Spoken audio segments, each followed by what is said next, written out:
讲到以色列和伊朗19继续交锋对垒，这伊朗的核反应炉受到攻击，也那以色列的病院也互这飞弹击掉。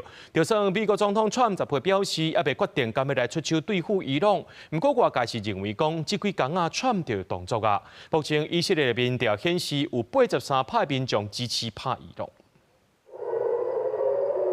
经报社世界亮，以色列和伊朗19是持续互相发动空袭。外传美国总统川普已经批准对伊朗的攻击计划，但是还未签上尾命令。地政人士讲，川普和国安团队会伫台湾时间19暗时11点半，搁一摆去北京战争室内开会。彭博社报道，川普政府伫未来几天内就会做好打击伊朗的准备，而且美国国防部嘛准备好要随时台名。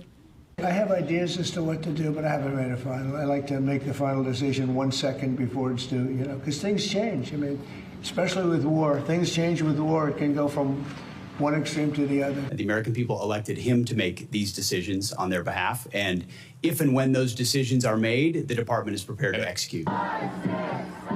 一大堆反战人士18是聚集伫美国华府白宫外口和纽约等所在来发动示威，要求美国和以色列莫对伊朗来开战，而且骂以色列是中东的恐怖主义的国家。但是，有以色列的支持者是出现伫这示威的人内面，中的情势是真紧张。另外一方面，天主教的教宗良14世18嘛发出呼吁，莫对战争感觉习惯是啊。Non dobbiamo abituarci alla guerra.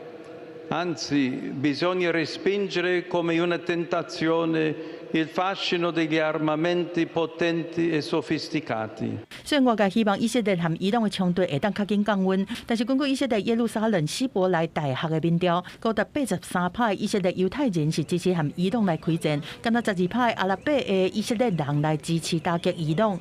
伊朗外交部19是大骂国际关联总署 IAEA 顶礼拜的报告，讲伊朗是无遵守禁止核扩散的规范，才造成这波冲突。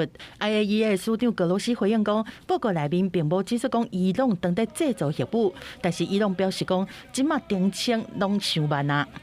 公司新闻新闻部的编译。